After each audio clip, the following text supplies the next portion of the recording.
उसमें बढ़ने के लिए आप ऐसी रेवलेशंस को पाएंगे जो आपने सोची भी नहीं होगी। और जिस तरह से शारीरिक आइडिया उनके पूरे सिस्टम को बदल रहा है, एक स्पिरिचुअल आइडिया भी आपकी पूरी लाइफ को चेंज कर सकता है। आपकी फैमिली सेफ क्यों नहीं होती? क्योंकि आपको मालूम नहीं हैंडल किस तरह से करना है। मालूम क्यों नहीं? क्योंकि हमने कभी बाइबल नहीं पढ़ी। क्योंकि जब आप बाइबल पढ़ते हैं, परमेश्वर आपकी जिंदगी के केस के हिसाब से आपको गाइड करना शुरू करता है।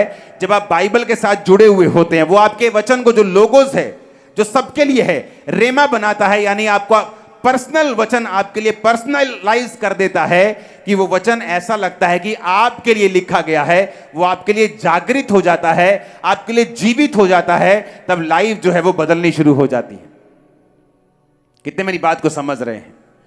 जो लोग खुदा के साथ समय नहीं व्यतीत करते, बाइबल में, प्रार्थना में, उपवास में, उनका डिलीवरेंस में जाना बहुत ही मुश्किल होता है। क्योंकि जो लोग ये काम करते हैं उनको ये मालूम है कि वो डिलीवर होते जाएंगे, वो आराम से निकलते जाएंगे और शैतान का उनकी जिंदगी के ऊपर कोई भी अधिकार नहीं होगा। जब चर्च में आए, टाइम पर आए, वर्शिप अटेंड करें, कंप्लीट वर्शिप करें, क्योंकि जैसे ही आप वर्शिप करेंगे आप छुटकारे के नीचे होंगे। घर में जाएं, बाइबल रोज पढ़ें। अगर आप नहीं पढ़ेंगे, आप विश्वास में भरेंगे नहीं। अगर आप नहीं पढ़ेंगे, परमेश्वर आपके केस के बारे में, आपके बेटे के बारे में वो आइडियाज आपके दिल में, आपके दिमाग में जागृत नहीं करेगा जो आपके छुटकारे का कारण होंगे। प्रकाशित वाक्य 12 उसकी 11 में लिखा है, वे मेमने के लहू के कारण और अपनी गवाही के वचन के कारण उस पर जयवंत हुए। उन्होंने अपने प्राण को प्रिय ना जाना और यहां तक कि मृत्यु भी सह ली। ऊंची आवाजें बोलो हालेलुया। कहता मेमने के लहू के कारण, जिन लोगों को यह मालूम है कि शैतान के ऊपर परमेश्वर के ब्लड की जो ताकत है वो शैतान के चिथड़े उड़ा देती है। और कितने लोग हैं जो रोज प्रेयर में अपने परिवार, अपने बिजनेस पर यीशु मसीह के लहू को लगाते हैं और छिड़कते हैं। Very good. रोज जब प्रेयर में बैठें, यीशु मसीह के ब्लड के नीचे अपने परिवार को रखें। बाइबल कहती है जब मूसा को परमेश्वर ने कहा जो लोग लहू को लगाएंगे, मेमने के लहू उनके द्वारों के बाहर लगे होंगे, उन घरों में मौत एंटर नहीं होगी। और बाइबल कहती है अब तो तुम नई वाचा के लहू के अधीन हो। जब आप प्रेयर में बैठें, रोज यीशु मसीह के ब्लड की घोषणा करें शैतान के खिलाफ, उसके कामों के खिलाफ। अपने बच्चों को, अपनी गाड़ियों को, अपने आप को, अपने जीवन को यीशु मसीह के लहू में छुपाएं। क्योंकि बाइबल कहती है वो मेमने के लहू के कारण और अपनी गवाही के वचन के कारण शैतान के ऊपर जयवंत हुए। दूसरी चीज जो शैतान बिल्कुल नहीं चाहता आप करें, वो है अपनी गवाही को देना। मैंने अपनी लाइफ में जो मैं आपसे बोल रहा हूं, ये मेरा पर्सनल एक्सपीरियंस भी है कि जब जब आप गवाही देंगे शैतान कमजोर होता है। जब जब आप गवाही देंगे शैतान की पकड़ आपकी लाइफ से ढीली होती है। जब जब आप गवाही देंगे, इसीलिए मैं कहता हूं आपकी लाइफ में 3 काम आपको चाहिए। 2 बड़े काम परमेश्वर ने अभी रोके हुए, एक कर दिया है बड़ा, आप उसकी गवाही नहीं दे रहे। आप सोचते तीनों हो जाएंगे गवाही दूंगा, लेकिन आप जानते नहीं परमेश्वर कैसे काम करता है। जब आप जो काम प्रभु ने कर दिया है उसकी गवाही देना शुरू करेंगे, परमेश्वर उन कामों को भी करेगा जो रुके हुए हैं। मोस्टली लोग बोलते इकट्ठी गवाही देने जाएंगे, और ये शैतान की तरफ से है। क्योंकि वचन साफ साफ कहता है अगर तुम मेमने के लहू को छिड़कोगे और अपनी गवाही को रोज दोगे तो शैतान पर तुम जयवंत हो जाओगे। सबसे कम लोग जो गवाही देते हैं वो हैं जो मसीह में बहुत लंबे समय से, सबसे कम वो गवाही देते हैं। सबसे कम वो जीसस क्राइस्ट के बारे में बात करते हैं। शमौन कोढ़ी के घर में यीशु मसीह गए, औरत आके अपने बालों से यीशु को, उसके पैरों को पोंछ के वो ठीक होके चली गई, पापों से फ्री हो गई। शमौन कोढ़ी भाई साहब कोढ़ी के कोढ़ी रहे। बाइबल अब तक उनको शमौन कोढ़ी बोलती है। शक कर रहा था अगर ये भविष्यद्वक्ता है, इसे मालूम क्यों नहीं हुआ? ये औरत तो पापी है, ये तो वैश्या है। लेकिन यीशु मसीह बाइबल कहती पापियों का उद्धार करने के लिए आए, पापियों को मारने के लिए नहीं आए। फेमिलियर होना, यीशु तो अपना ही है, और मेरे दादाजी बिशप हैं, और मेरे पापा पास्टर हैं, हम तो 4 पीढ़ियों से क्रिश्चियन हैं। लेकिन इसी वजह से तुम फेमिलियर हो गए, तुम्हें आम लगने लगा।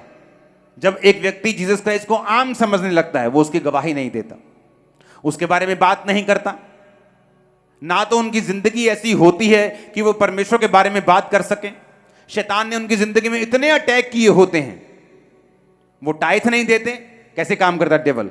आपने एक रूल को तोड़ा, परमेश्वर के बनाए ऑर्डर को तोड़ा, टाइथ को तोड़ा, अब घर में बीमारियां हैं, फिजूल खर्ची है।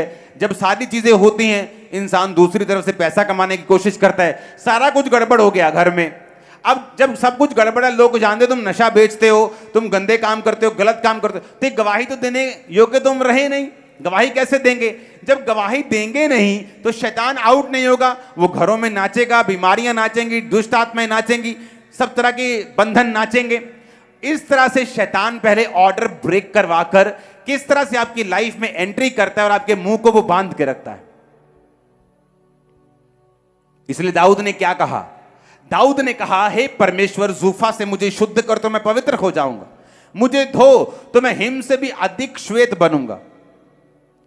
उसने कहा, अपने उदार का आत्मा मुझे फिर से दे, उदार आत्मा देकर मुझे संभाल, अपने उद्धार का हर्ष मुझे फिर से दे, ताकि जो मैंने गुनाह किए हैं मैं उनकी तौबा करता हूं, मैं फिर से साल्वेशन में आता हूं, तब मैं अपराधियों को तेरा मार्ग सिखाऊंगा, तब पापी तेरी ओर फिरेंगे, तब मैं अपने मुंह को खोलूंगा और गवाही दूंगा। अगर मैंने उद्धार ग्रहण ही नहीं किया, अगर मैं खुद साल्वेशन में नहीं हूं, तो मैं गवाही किस चीज की दूंगा?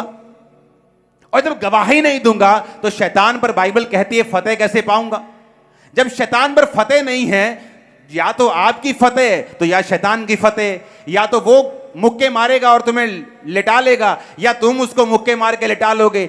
न्यूट्रल कुछ नहीं होना, मैच ड्रॉ नहीं होना, या हार होनी है या जीत होनी।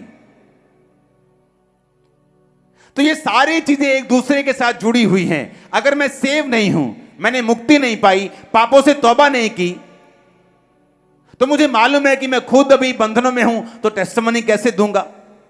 तो मुझे पाप से दूर रहकर, शरीर के कामों से दूर रहकर, परमेश्वर के बनाए हुए सिस्टम के नीचे रहकर मुझे टेस्टिमनी देनी है, परमेश्वर के ब्लड की घोषणा शैतान के खिलाफ करनी है, ताकि मैं शैतान के पूरी तरह से जकड़ से आजाद हो सकूं। कितने इन बातों को समझ रहे हैं? हालेलुया! ऊंची आवाज में हालेलुया बोलो एक बार।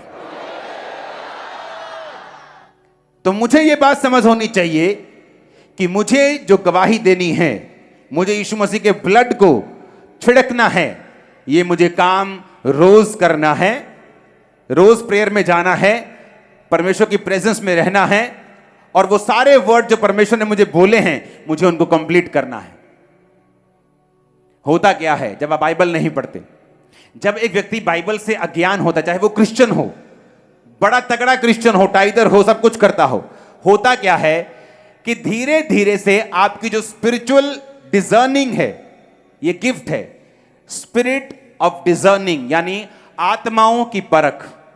जब एक व्यक्ति को आत्माओं की परख नहीं होती, वो बड़ी डेंजरस पोजीशन में होता है। आत्माओं की परख कैसे? बाइबल कहती है, जब हम प्रेरितों के काम 16 उसकी 16 से 19 पढ़ते हैं, जब प्रार्थना करने की वो जगह जा रहे थे तो एक दासी मिली जिसमें फ्यूचर बताने वाली आत्मा थी। वो फ्यूचर बताने से अपने स्वामियों के लिए बहुत कुछ कमा लेती थी। जब पौलुस के और हमारे पीछे आकर वो चिल्लाने लगी कि ये मनुष्य परम प्रधान परमेश्वर के दास हैं जो हमें उद्धार के मार्ग की कथा सुनाते हैं। दुष्ट आत्मा थी उसके अंदर, लेकिन सच्ची बात रही थी। क्या बोल रही थी? कि ये खुदा के दास हैं, इनकी बात को सुनो, ये उद्धार के मार्ग की कथा बता रहे हैं। पौलुस जानता था कि ये बोल रही है जो औरत, ये दुष्ट आत्मा है। 18 में लिखा, बहुत दिन तक वो ऐसा करती रही, परंतु पौलुस दुखी हो गया, मुड़कर उस आत्मा से कहा, मैं तुझे यीशु के नाम में आज्ञा देता हूं, निकल जा।